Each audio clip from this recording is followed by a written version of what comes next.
Sup? Hey guys, before we get into the Anytime Fish Show, let's check into the news. You may have heard about this in the news. A supermarket in Austria had to close due to an infestation of Brazilian spiders that, when they bite you, cause long-lasting painful erections. The worst problem is that it causes long-lasting painful headaches in women. A swarm of ankle biter mosquitoes is on the attack in Southern California. It's gotten so bad that Kanye West never goes anywhere without his citronella boots. Maybe you've heard about this one. A Tennessee woman just recently set the world record for the longest mullet in the entire world. When asked why she grew it that long, she said because her hairdresser didn't take EBT cards. A 103-year-old California woman regularly works out at the gym, she says. She calls it her happy place. The only thing is she only uses it at night, stays away from the mirrors, and when she leaves, she turns into a bat. Have any of y'all used Google Maps? Well, here's something that might be interesting to you. A North Carolina family has just recently sued Google, stating that the app gave their loved one bad directions, leading him over a collapsed bridge, ultimately leading to his death. Well, unfortunately, the suit's kind of taken a bad turn today, as a court-ordered seance has revealed that in a former life, Mr. Paxson was indeed the driver for the Archduke Ferdinand. All right, that's a joke that only one person will ever get, and you have to be kind of a history nerd. But I'll tell you what, I'll challenge you to go on Google, get on there, type it in, read just a little bit, come back, watch this joke, and tell me if it's not the greatest Archduke Ferdinand joke ever. I believe that award should go to me. In fact, you can write your congressman or whatever and, effect that into a law. So, award-winning joke right here. Me. All right, guys, let's get into the show. Welcome to the Anytime Fish Show, the fish show you can watch anytime. So let's talk a little bit about angelfish. To me, one of the most graceful and beautiful fish in the hobby is the freshwater angelfish. There are so many different body shapes, body types, body colors, fin shapes. To me, that's just makes them over the top. I think they're overlooked by so many different aquarists because I think for a long time they were labeled as hard to keep. Not very hard, but hard to keep. They're really finicky. When I was young, I found it almost impossible to keep them alive. But back then, equipment wasn't very good. There wasn't very much knowledge available, just as far as even in the fish, how to keep the fish, what it needed to survive, and even aquarium knowledge. All of the chemical processes that go on inside of it. Unless, of course, you wanted to crack a book, but, who wants to do that? First things first, let's get to aquarium size.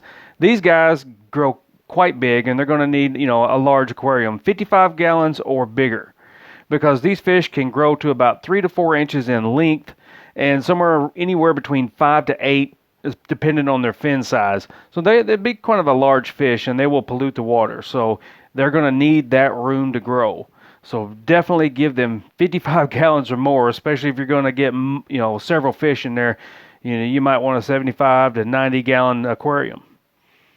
All right, now that we've covered the aquariums, let's see what filters you can use. And basically, any filter that you choose, you're going to be able to use, unless this filter, like if you use a power filter and it has a high flow, they're not going to be very happy because they are kind of a tall fish and they're going to catch a lot of flow on the sides and they might struggle to swim. They're not going to be happy. I mean, it's not going to kill them, but they're not going to be happy with it, especially during feeding. So you're definitely going to have to turn off the filter. You can use the air-driven sponge filters with them. They will really like that kind of nice flow, gentle flow. But just definitely anything that's, equipped to, deal with the size of aquarium that you have. You can even use what I basically think is the best pound for pound filter in the whole aquarium hobby, and it's the most tried and true. It's the under gravel filter. Now, this is great if you're going to use, gravel as a substrate. Definitely don't want to use this with sand because it just will not work then. The only thing that would negate this is if, you had a fish with them that, like to dig in the gravel. That's going to pretty much render that whole filter useless because all that flow is going to go right there. There's just, it's not going to filter through the gravel. Now, of course, let's cover food since we just got on their eating habits just a little bit. Angelfish are omnivores, and I'm going to say this kind of cautiously. They're not like they won't just rely on plant food. They, if you only had, spirulina flakes, they'll eat it, but they're not going to be real healthy on it. I think they prefer the meat first before, they're a carnivore first, and then, they'll graze on algae and maybe take a little bit off of a leaf here and there. Basically, if you get a food, they're going to love frozen brine shrimp, beef heart, pretty much anything, either your frozen shrimps, anything like that. They will also like a good spirulina flake, pellet food, flake food. And then, like I said, they'll eat up top, they will hit in the middle, and then later on you'll find them grazing on the bottom till all the food is pretty much gone if you have, several fish. I do find that hard to get enough food for my Cory cats because they they gobble it up before even they have a chance to eat. The one thing I'm going to tell you to avoid, the one no I'm going to tell you, is do not feed them bloodworms. Under any circumstances, don't feed them bloodworms. Now, just once or twice, might not be too bad. But I know, like, if you give them a steady diet where you feed them, a couple times a week, 3 times a week, or even more, they're a cichlid. They're a South American cichlid. So any, like, North American cichlid, South American cichlid, even the African cichlids, they cannot digest, or they have problems digesting the bloodworms. I don't know that they cannot digest it, but they have problems. So I'm a little unclear whether this is a digestive problem or whether they're really susceptible to any internal parasites that they can get from the bloodworms.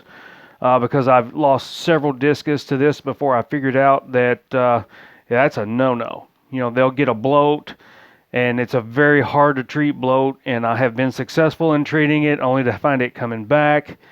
And I lost discus. You wind up with swim bladder issues from all the pressure. And that's just a loss for your fish. You're just not going to recover that, and I would hate to see that. I'm going to tell you that they're going to love, they will really attack bloodworms. I mean, they really love them, but they're really bad for them. Like I said, just once or twice, it's probably not going to hurt, but I wouldn't do it. I just wouldn't take the chance, if I had fish that I really wanted to keep. So just stay away from that, and I think you'll do just fine. Like I said, if I were you, I would just feed, some flakes, some frozen food, get some spirulina in it, and just give them a good round diet. I would feed them well, but just be very careful not to overfeed because they do like a good, solid water quality. So that'll be the thing, is just to keep them healthy, keep them well fed, but not too much, and give them a good variety in their diet. Let's go over water parameters. Now, what I'm going to recommend is they are kind of a sensitive fish, so they don't like any sudden change in temperatures or pH. They might live through it, but they're just not going to, it's going to shock them, and I don't think that's a good thing. So very slowly, once you get your angelfish, definitely, take 20-30 minutes just to float the bag, get them used to the temperature, and then I would slowly, like drip acclimate them. And really what I do is I have like a turkey baster, and I will empty some of the water out of the bag, and I will hold it over the end. I've got hold it with a tank lid, and then I'll take like a turkey baster with just a little bit of the aquarium water every once in a while, and I'll just squirt it in there. And after about, 45 minutes to an hour, I'll release them, and that seems to do really well. One thing I'm going to tell you is don't chase any kind of pH. Just whatever's out of your tap water. That'll be good because these are not wild caught. They're tank raised. No matter where you get them from, unless it says wild caught, they're tank raised. So they'll be all right with whatever pH that you have. And So don't put anything in there to try to hit a target pH, because you're going to lose, because that's going to absorb. It's going to, whatever you put in there is going to finally absorb into the rocks. It's just going to evaporate, not really evaporate, but it'll be used up. And then you're going to have this sudden pH swing, and it's probably that could also affect your filter bacteria.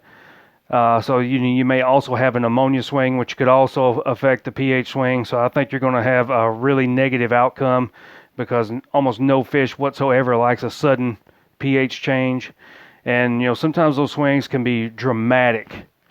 So if you ever see your fish darting around like he's trying to get out of the water, that's a telltale sign that there's either ammonia in it, or there's a pH, a negative pH that you just don't want with. So whatever is in your tap water, leave that as your pH. They will do just fine with it. Like mine's a 7.6, they do just fine with it. I have, pairs that are pairing off breeding right now, so I mean, they're very happy with it. Also, if you go to Petco and PetSmart, and I've seen this in several stores where they've said 65 to 75 degrees is the target temperature, and that is wrong. Do not do that. I would say 75 is your coolest temperature you're going to want to keep. You're going to want to hit like 78 to about 84. They'll be good in that range. I wouldn't go above 84. That might get a little hot for them. But definitely keep that warm temperature. That's going to, make them, swim better. They're going to be a lot faster, a lot more active. They won't be so lethargic. Like I had a heater go out in mine, and I didn't notice it till I noticed that the fish just didn't seem to be doing anything. They weren't swimming. They were just kind of floating mid-water. And when you feed them, they would just kind of lightly go after the food and didn't really seem to eat. So that made me check the temperature immediately, and there it was. It was the it was the heater that had gone out. So the temperature was about 69 degrees, and so they were not very happy with that. And luckily, I was able to quickly get a heater and get the water warmed back up, and they're much happier now. They are kind of a sensitive fish. They're not going to like dirty water. So if you're not one of those that likes to change weekly, you may have a little bit of problem with these fish. With the warmer waters, also, you're going to have to watch out for columnaris if you're not, because that is just the same thing that kills discus by the droves. Will do the same thing to your angelfish. Primarily, these are from the same area, maybe not the same exact waters, but it's from the same area. So that right there alone should tell you there's the temperature that you should keep. They're in a tropical place. They want that water warm, because it gets very warm down there. And once again, it's constantly raining, so they're going to want clean water. So definitely, if you do those things to your water, just keep it simple. Just keep it fairly warm. Feed them very well, and just clean the water. You're going to be just fine with your angelfish. All right, let's discuss tank mates. Basically, here they'll get along with just about any fish. They won't act too aggressively unless they start pairing off and getting ready to spawn or have spawned. They might kind of dart at fish and run them off, but they're going to get along pretty well. Other fish that are aggressive, you can keep them with cichlids. African cichlids, but I wouldn't do it overall, because those cichlids can be way more aggressive than they are, and they will not fare too well. And plus the pH, there's a couple things there that are going to eliminate some tank mates, like guppies and mollies and platies and stuff. You can do that, but you're going to be at a detriment for the guppies and mollies, because they like kind of a cooler water. The platies too, they're going to like a cooler temperature water, and if you have it too warm, anything above 72 for those fish is going to decrease their lifespan, and it can even decrease the lifespan of a guppy by about a year. So guppies will live like 2 to 3 years, and they may not live more than a year in warm water. They will be happy and fine, but it's just going to increase their metabolism, and that's just going to expand their life. So definitely don't do that. And like with the pH, like African cichlids are probably going to like the pH a lot higher.